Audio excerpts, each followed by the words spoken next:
Hey, good morning, everyone. Welcome to Upper Michigan Today. We are live this morning at Ashley Furniture in Marquette, and we are talking about a bunch of things, but we are most excited really to be talking about sleep and mattresses, and we are going to dive into what makes a mattress a good mattress. You know, there's all kinds of different mattresses for all kinds. We all have different sleep patterns. You know, we lay a different way. I love 17 different pillows on my preferences. bed. I love 17 hours per night of sleep. You know, that sort. I'm a one pillow per bed type of girl. Any more than two is overkill. Way too much. That's being thrown on the floor. I have a million of them, and I don't know why. I just love them. But did you take advantage of the extra hour this weekend?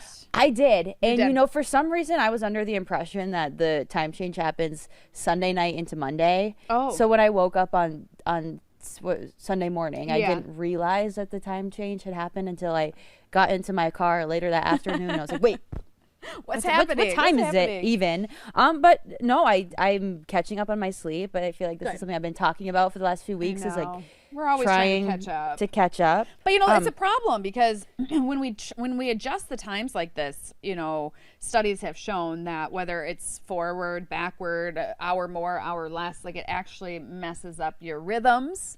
And it takes a little while to adjust. And we're already all not getting enough sleep. 1 in 3 adults are not getting the proper amount of sleep. I know I'm one of them. I'm probably one of them too. And with a lack of sleep comes higher rates of depression. A study finds in Scandinavia that there's an increase of people seeking help for depression after turning the clocks back in November. So that might not necessarily have to do with the lack of sleep, but maybe the less daylight hours. So that's like one of the effects of the time change is less exposure to sun, but also chronic sleep deprivation can have a number of health effects as well, such as increased levels of stress that boost heart rate and blood pressure, and that can trigger inflammation, so various heart problems, so our internal clock, circadian biologists believe ill health effects from daylight saving time result from a mismatch among the sun clock and our social clock. And you know, the interesting thing about the time change is that about 100 years ago, it was put in place to kind of save energy. Well, right, for farmers too, right? Yeah. But modern day research finds that that's not really the case. Yeah. No one's really saving energy. Yeah. We're not really have benefiting changed. from Technology it. has changed, and things have changed. So then we beg the question: why? Why do we still have it? Why? Well, this report from Fox News kind of dives into that a little bit. If we want to take a look at this. Millions of Americans saw their clocks fall back overnight. The extra hour of sleep can leave some of us feeling well rested, while others might feel disrupted or fatigued by the change. You gotta keep changing your clock on your car. I hate doing that. Scientists say it affects us both physically and mentally. Learning, memory, executive functioning, multitasking, for example, which you can normally maybe do, that could be impacted during this transition. Right now, we're in what's called standard time. The drawback is that the sun sets much earlier, leaving many to do their evening routines in darkness. It may be a little darker earlier, but you're getting more light in the morning and throughout the day. And in fact, under standard time, you get many, many more days of daylight. Springing forward is definitely the less popular of the two time shifts. I really like it when it drops back an hour and we get an extra hour of sleep, but when I have to wake up an hour early, I'm not too excited about that. And some lawmakers agree. In the past 6 years, 19 states have made efforts to move to year-round daylight saving time. The Sunshine Protection Act passed the Senate last year, but stalled in the House. This is not the most important issue before the Republic, but I do think people wonder, why do we keep doing this flipping back and forth on the time? Many say that ending the time changes is a good thing. The disagreement is over which one we should switch to permanently, standard or daylight saving.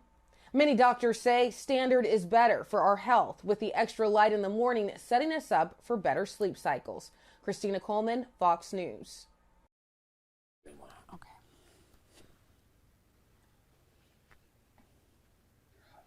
All right. So there you have it. There you have it. So time changes can affect your body. Lawmakers are kind of looking to move away from that. So how do we adapt when we experience a time change? Because it's not just daylight saving time. It could be we're traveling and we're going across different time zones. So here's what experts say about adapting to a time change. So first of all, light is the principal environmental cue. So they recommend as soon as you wake up, try to get some light. If you wake up in the dark like you and I, get some daylight as soon as it starts peeking outside, and then try to limit the light as once it's dark outside. So if it's dark outside, you shouldn't have bright lights on in your home. And so if you, for example, wake up in the middle of the night to use the bathroom, they recommend don't turn on the lights. Maybe use a night light, use your phone light, try to just go in the dark maybe. And then sleep hygiene is another thing. So by sleep hygiene, experts just call that your basic sleep routine. So brushing your teeth before bed, whatever your routine is.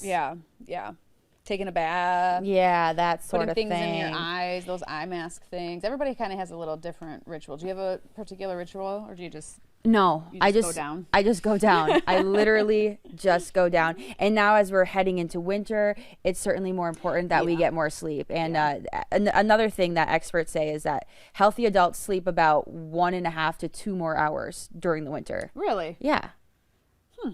I don't know that I do that. And they say places with heavy snowfall, people tend to sleep an average of 18 more minutes in the morning. Oh, gosh. Well, if you don't have your morning news one day, it's because we were taking 18 more minutes. It's because we were sleeping. Well, there are some things, right, that you can do to get your best sleep this winter. So set a bedtime.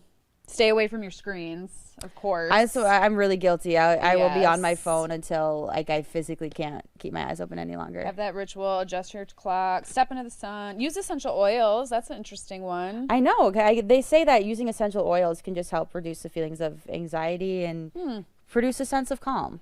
Let's see. What are the scents? Lavender, jasmine, chamomile, bergamot, rose, sage, lang lang, ylang. What is that word? Lang lang? Lang lang. Interesting. Do you ever use essential oils for sleep? Sometimes. Well, no, not for sleep. No. I don't have any trouble falling asleep. I really don't either. Yeah. My only struggle is just getting myself to turn my phone off. Yeah. It's not the restlessness or the physical falling asleep. I'm like, as soon as my head hits the pillow and I'm ready, I'm out. I use a sound machine because obviously we go to bed earlier than other people in our houses. So I always have my sound machine on. I have a fan on. I have double blackout curtains in the window. So my zone is primed for sleeping. So well, all this talk about sleep kind of brings us to the point of what we're doing here at Ashley Furniture Home Store. We are getting some hands-on sleep experience. Yes. We're going to find out how to shop for a mattress. It's such a big investment, right? And it's something you're going to have 7-10 years, maybe longer. I mean, there's this quote I heard that if there's 2 things you are going to splurge on in your life, it should be 1, shoes, 2, a mattress. Because if you're not in your mattress, you're probably in your shoes. Ooh. If you're not in your shoes, you're probably in your mattress. So you want it to be comfortable because that's going to affect the rest of your life. So that's what we're doing here today. Shopping for mattresses, testing them out, talking about all the differences. Yeah. All right, we're going to take a break. We're going to start testing the mattresses when we come back.